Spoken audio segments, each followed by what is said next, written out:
Hello guys, today I'm going to tell you what are the objectives of surveying and how to calculate area of a particular piece of land. If you are having a land, how to calculate its area by two methods. Okay, so we'll see that later. For first of all, come to this point. The objective of surveying is to prepare a map or plan to show the relative positions of the objects on the surface of the earth. Okay, you have to prepare a map or a plan. What is a map or a plan? A map is when you do surveying on a large scale. For example, you are doing surveying for a state, so you prepare a map. And if you are doing surveying for a piece of land, that for example, if you buy a piece of land, now you have to kind of use it for commercial purpose or for residential purpose, and you prepare a plan. But before preparing the plan, what you do before buying the land, you ask the landowner what's the area. The first consideration you take into mind is that what is the area of that particular piece. And after like knowing the area of the piece, then you can like what will be the rate of per square feet or per square inch or per square meter, multiplying it with total area, the cost of per square meter, you can get the cost of the total piece of land. And the area is not only necessary for this purpose, it is also necessary for your plan. You must need you must know the exact area of that piece of land for building construction. If you are using it for construction, if you are using it for some cultivation, if you are like constructing residential buildings, if you're constructing flats, you must exactly know what's the area of that piece of land. Then only you can prepare a plan, you can prepare a blueprint on your on any software, AutoCAD. You will exactly know what will be the area of the roads and what will be the area of the buildings, and accordingly you will estimate the cost of the whole project. So this is quickly I said you why we calculate area. Okay, for example, here is an example given. Yeah, so what is this thing? This is a plan, master plan. They have prepared this master plan using a software, I don't know, maybe AutoCAD or some other software. Okay, so what they have done, they must have first calculated the area of the whole land. Okay, and based on that, they must have built this plan. After going there and surveying this uh, surveying this land, and after like kind of calculating the area of this land, what they would have done, they would have simply plotted, they would have prepared a plan using softwares.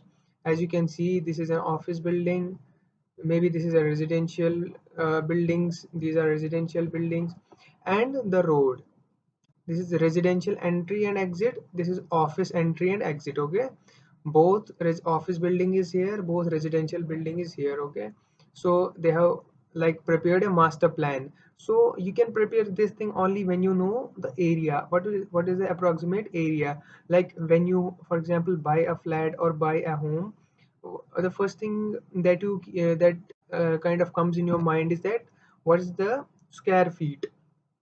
Like 2 bhk, 3 bhk, they are having their own designated square feet. Okay, so that's the area, but we are not talking about flats here, we are talking about land. So before like preparing this master plan, they would have calculated the area, they would have calculated the area. For example, they would go survey this whole, we will come to it later how they have calculated the area of the whole, this that I have drawn the outline, the whole area. Okay, so this is one of the objectives of surveying. So let's come to our topic.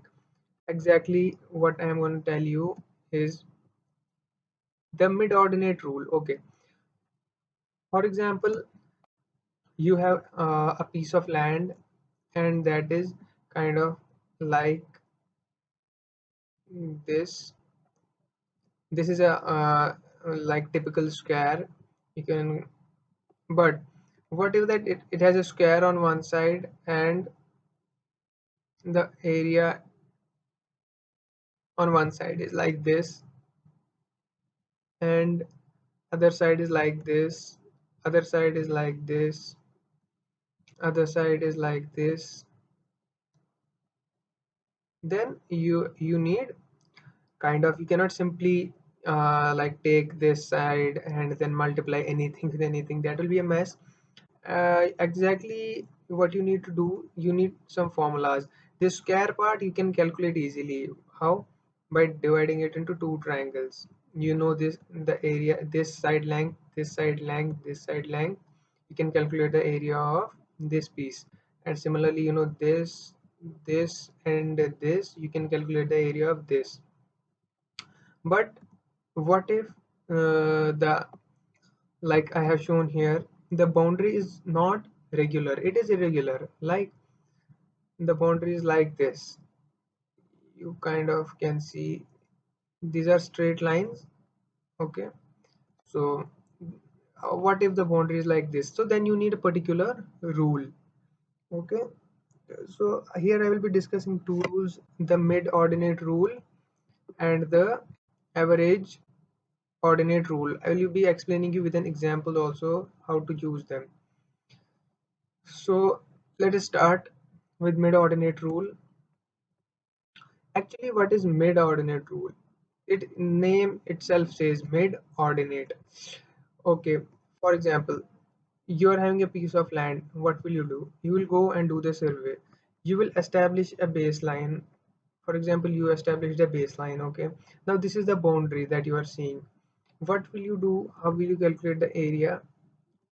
You keep your instrument here and you calculate this length with help of anything: tape, chain, total station, tachometer, anything. You calculate this length. Okay, as this is a mid ordinate rule, you will like kind of set offsets. You set offsets. Offsets doesn't mean anything like you are not able to imagine. Offset simply means that you establish a length here. This is simply a length. You go along this line, but you need not to measure these lengths. Okay, this is this boundary. This is the boundary. This is the boundary. Okay, maybe here is the boundary, and this is yn I have shown because let this be the like nth. Let this be the nth end point. So what actually we are gonna do here is you when you establish these offsets, then at midpoints, take midpoint of this length. For example, it is 10 meter. Take at a distance of 5 meter the instrument and measure this length, that is y1 dash. This length you have to measure. Similarly, this length you have to measure. Similarly, this length you have to measure. And similarly, this length you have to measure. Okay, now, and you also know the length between these offsets. Okay, you also know the length between offset. For example, you keep an interval of 10 meter, and that interval should be constant. Like if you keep 10 meter from y1 dash to y2 dash, the same 10 meter should be from y2 dash to y3 dash. Okay, and then simply we put it in a formula, and the area is as under. What is the area? Area is equivalent to average offset into length of the base. Okay, so you take all the offsets, the length of the offsets, and you add them. For example, you added them. Okay, you added them here. What will you do next? You divide them by n. You divide them by n and multiply it by total length L. That is the mid-ordinate rule. It's a simple rule. Here is the formula: L upon n into y1 dash plus y2 dash up to yn dash, where y1 y2 are the ordinates of the midpoints. N is the number of divisions. Okay, n is the number of divisions from this dotted line to this dotted line, or from this to this is a one division. Okay, and L is the length of the baseline. L is the length of the baseline. The extremities should be straight lines. These should be straight lines. Okay, Okay, so this is the these are the different terms involved in the mid ordinate rule. Simply remember that what you do, this for example, this is a division. Okay, what you do, you take a mid ordinate. What is mid ordinate? You take a length in the middle of this division. Okay, for example, 1 2 3 4, and there are n divisions in this. So what you will do, simply take the sum of all the mid ordinates and they divided by number of uh, divisions that are formed in the area and simply multiply it by this length. What is L? L is ND. Okay, so let's do a problem on this part here. Example: calculate the area if the mid ordinates at a regular interval of 7.5 meter are given. Okay, and these are the mid ordinates already. He has given the mid ordinates: 5.1, 5.5, 5.1, 6.3, 4.8, 5.9, 7.2, 5.6, and these are the mid ordinates that he has given. Okay, for example, we saw here in the general case, we saw he has given these lengths.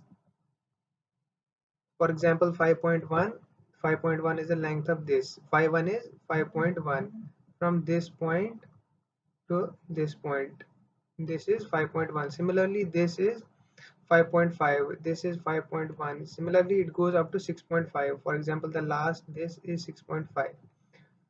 And simply what we have to do, we have to simply add them all.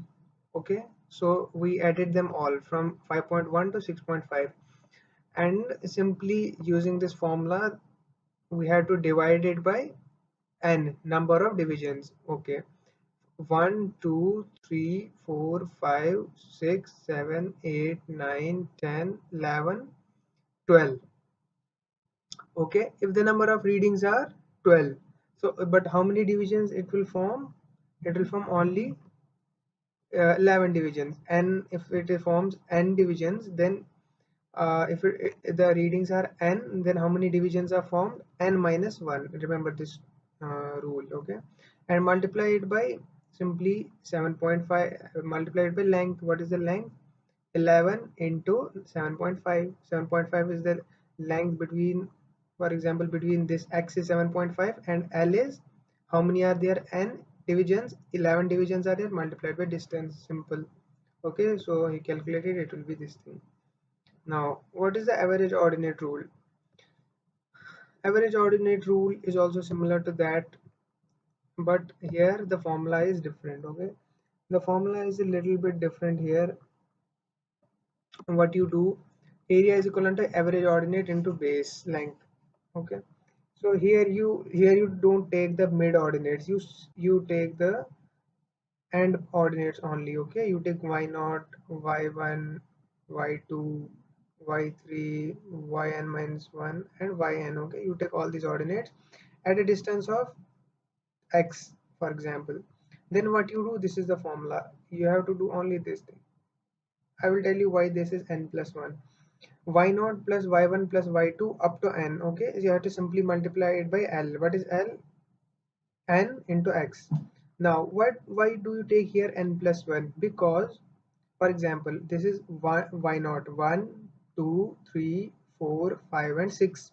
Okay, the number of offsets that you have taken, they are 6, but 1 2 3 4 5, only 5 divisions are formed. That's why to make it 6, you take n plus 1. Okay, because this is the average. If you take the readings of 6 offsets, it should be divided by 6. That's why you take n plus 1 and then simply multiply it with the length. Same thing I have done here. This rule also assumes that the boundaries between the extremities of the ordinates are straight lines. Okay, the boundaries, that is this, the boundaries, this, it should be straight line. Okay, it should not be undulating. If it's like this, if the boundary is like this, then you use Simpson's rule, that I will not be discussing here. Now let's discuss a problem on this also. Calculate the area if the ordinates at regular intervals of 7.5 meter are given. Okay, 5.1, 5.5, 5.1, 6.3, Similarly, you will add them all up. You have to add them up and multiply them by 11 into 7.5. The same thing, you have to apply the formula only. What this is the total length. Okay, now count this: 1, 2, 3, 4, 5, 6, 7, 8, 9, 10, 11, 12. Okay, these are 12. If the offsets are 12, as I have explained here, if the offsets are 12, how many divisions will be formed? Only 11 divisions will be formed. Okay, remember this. Only 11 divisions will be formed. And the like here, if I like here, I explained if 1, 2, 3, 4, and 5 divisions are formed, but the offsets are 6. Similarly, here the offsets are, how many offsets are there? 1, 2, 3, 4, 5, 6, 7, 8, 9, 10, 11, 12 offsets are there. So that's why we have taken 11 plus 1, n plus 1. Okay, the divisions are 11, but the offsets are 12. That's why we have taken 11 plus 1, 12. And then you calculate the, add them up, multiply them, and you get the area 475.06. And here you get the area as 518. There is a very large difference between these two, and this is obvious. There will obviously be difference because of the different formulas we use here. Okay, so this was all about the area calculations that you can use in surveying, and rest you can do problems. It is very, these are very easy rules, and for a more accurate Simpson's rule is used. Thank you.